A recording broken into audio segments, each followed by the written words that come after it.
way, way down in Egypt land. Tell old Pharaoh to let my people go. I am Harriet Tubman, invited here by the Union Army to spy, but not only on the Confederates, but to look after my people that were left here by the plantation owners. Because see, when they heard about the Confederates coming in, oh, they ran to the mainland and left all the slaves here, thinking they wouldn't be able to care for themselves or just maybe perish and die. But then that great General Osenby Mitchell and his troops got sent here. I don't know if you've heard about the Ring of Fire that was right over here at Port Royal. Oh, the cannons blew and the fire and the smoke, but never on this holy land here. So the general had heard that the people that were left here, they didn't know anything, they couldn't do anything, but he didn't believe it when he saw them. He saw a people that could and a people that would. So he told the government, could you send down some lumber so that the people can build a proper house? Right over there, Josephus and Helen lived over there. And then he said, give them a little land so that they can grow crops and feed their families properly. And then this Batu right here, them men every day went out on this Batu. They called it day clean when the sun came up and the dew was coming off the water and you could barely see as the sun rose. And they would go out and they would harvest fish and crabs, and oyster time, they'd shovel up some oysters for you there. Then they would come back and see the women, oh, they had a duty too. Them women would get up at the break of dawn to feed them men before they left. And then they'd start that wash pot with the fire up under it so they could clean the clothes. Because see, the soldiers had to be mended sometime. The general had a lot to do keeping the troops in line, so he had to get somebody over here to maintain and keep things going. And he sent for this reverend over there across the water from Savannah. His name was Abraham Murchison. Well, the reverend came on over, and not that he just be a reverend, but he was the townsman, he was the mayor, he was the preacher. Oh, and he kept the law and kept everybody in order. This thing that the general called the Port Royal experiment was actually coming to be a town of people who could do and would do if they only had a chance. And he gave them that chance. A few months after the general had got all of this set up, though, he took that bad fever. Oh, the people went out and they dug up the yellow root and they got the sassafras and they pulled the moss down out the tree and they made the tea, and he didn't make it. He couldn't survive through it. Oh, but they loved that General Osenby. So they gave him a homegoing. Not a funeral, but a homegoing. I'll fly away, oh Lord, and I'll fly away when I die. Hallelujah, by and by, I'll fly away. So the right thing to do after the general had passed was to name this holy sacred ground by his name. And they named this the first self-governed free man's town. Oh, it was before the president wrote out that emancipation. This was holy land that you walk and stand on. And I feel all right. Oh, I came to tell you what Jesus said. Welcome back to Bounce Around Savannah. We're continuing our wonderful visit here at Mitchelville, South Carolina, and stumbled into these great ladies, Dr. Marlena Smalls and the members of the Hallelujah Singers, and they were out here just singing like it was nobody's business. You all are still fantastic after all these years. Thank you. Thank you. Well, let's go back to the very beginning of who you all are, how all this started. I know that you were one of the founders. Yes, I started this, I believe, in 1991. My mom and I had a school of music, and I needed to raise some funds, so I had about 95 students. We did voice and piano, and another maybe 30 students was in dance. I had a partner and dance students. And I needed to raise funds, and I wanted to raise funds before starting the grant writing. Right. And so I asked the parents to join me and do a production that I called Hallelujah Mahalia. And some of them didn't know that they could sing. Oh, wow, that's And beautiful. yeah, so we did a Mahalia Jackson show, and it was well received. Everybody in Beaufort, black, white, Hispanic, everybody came. And from then on, the powers that be said, you just can't stop. Right. Continue it, so I did. You all, and at that time, you were just so different because a beautiful a cappella group. Yes. And you were harmonizing and doing things Yes. that we had not heard in a long time, and especially not here at home. Yes, yes. Well, you know, when I moved here in '82, I don't know, Don. I saw so many senior women that reminded me of my grandmother, which for me was a powerful figure. And I just, this place was, Carolina and Savannah was a place that I just immersed my soul in. I saw me, you know, and for the first time, I saw me from the visual to the spiritual, who I am and why I do whatever it is that I do. And I just began to research that. And I found out that a God thing, you know, I found out this is where, right now, this is where God wanted me to be.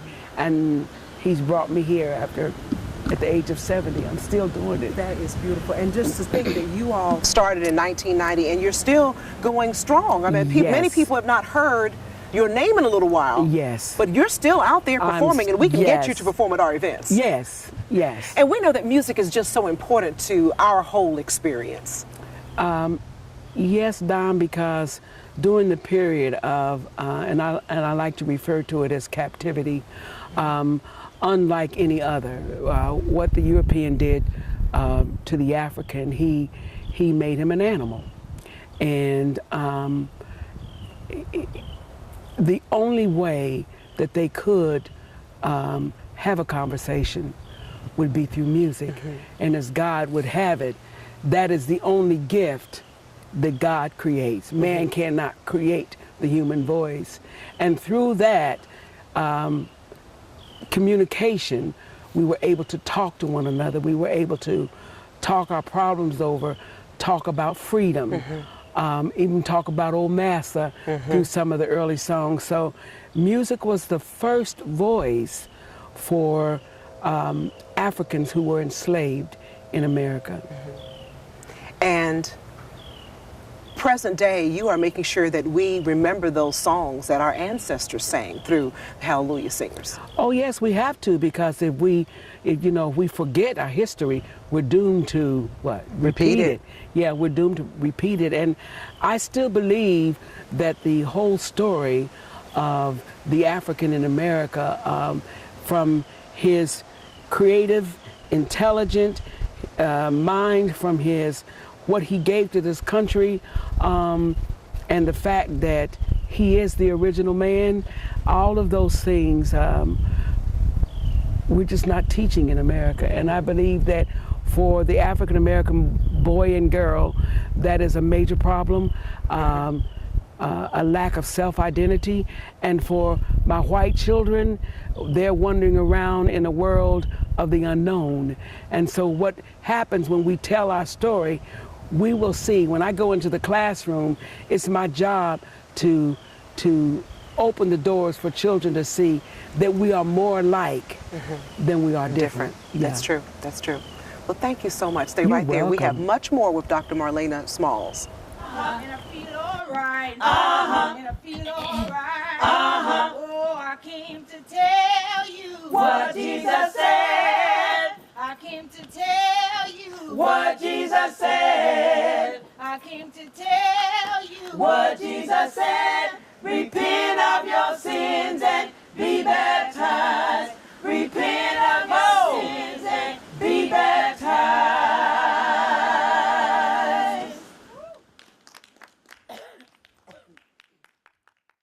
To you, oh, heaven belongs to you. Sweet heaven, Heaven belongs to you. sweet heaven, Heaven belongs to you. sweet heaven. Heaven belongs to you. Don't you wanna go? Heaven belongs to you. Don't you wanna go? Heaven belongs to you. Don't you wanna go? Heaven belongs to you. It's so sweet. It's so sweet. No more crying. Heaven belongs to you. No more dying. Heaven belongs to you. Sweet heaven. Heaven belongs to you. Don't you wanna go? Heaven belongs to you. Don't you wanna go? Heaven belongs to you. Don't you wanna go? Heaven belongs to you. Oh, heaven belongs To you. Okay, we were just talking about the fact that during captivity, the slave owners actually allowed the slaves to have these praise houses, so they knew about them. Yeah, because any studied man will know that religion does not set you free; it controls you. And so he thought that that would be a giving them God on his terms, telling them what to read to the people and not allowing most of them the privilege of learning how to read. The African was the last one in America given the book. And so, but it backfired on him because you would have some African tribes that never bought into his God and his way of thinking. And those were the ones that set for freedom. In that thinking, the praise house became a place of refuge where the African could talk about the situation of the day and plan for freedom and look for a better life. And they did that. They did that through education. They did that through protecting one another. All the way up into the 60s, you will know, and you know, that it was the black church that worked with King and some of the other greats. It was the black church that got him out of jail. It was the black church that fed them. It was the black church that kept them. It was the black church that built the schools for black children. It was the black church that built the universities for, and I could go on. And that praise house is missing in the black. That praise house mentality is missing in the black communities today. And because of that, we're losing our children we're just losing. As a mother and a grandmother, we're losing our children because there's not a voice out there that is wanting to protect us and save us, Don, like the praise house. And we're sitting here in beautiful Mitchellville, South Carolina. Yes. What does this place mean to you? Oh my God, it reinforces for me that Mitchellville was a piece of land that they decided to give to some blacks to build their homes and build their lives. And Don, they did it.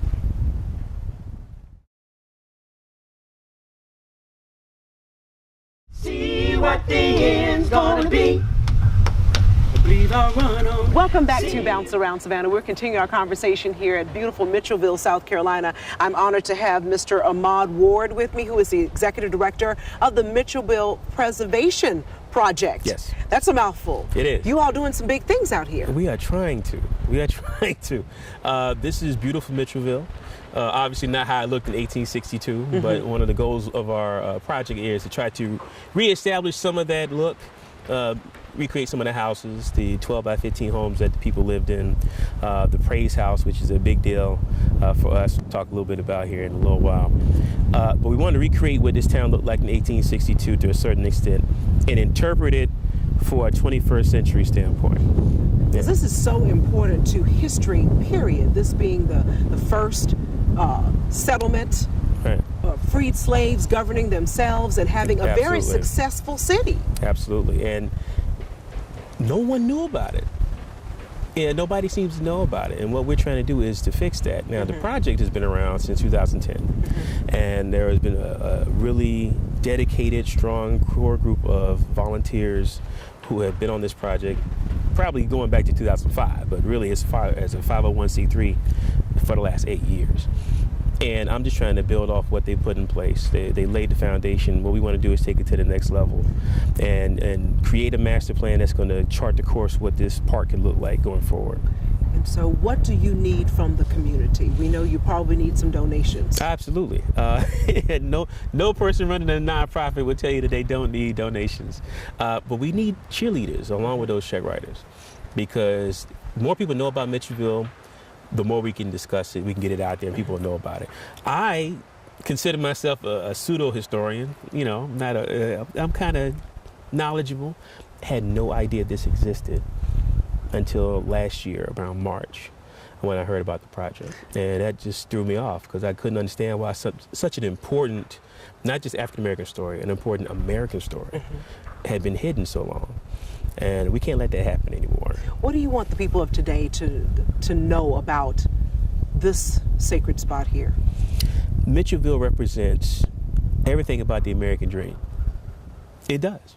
The four themes that we are going to be pushing along this whole process: freedom, democracy, citizenship, and opportunity.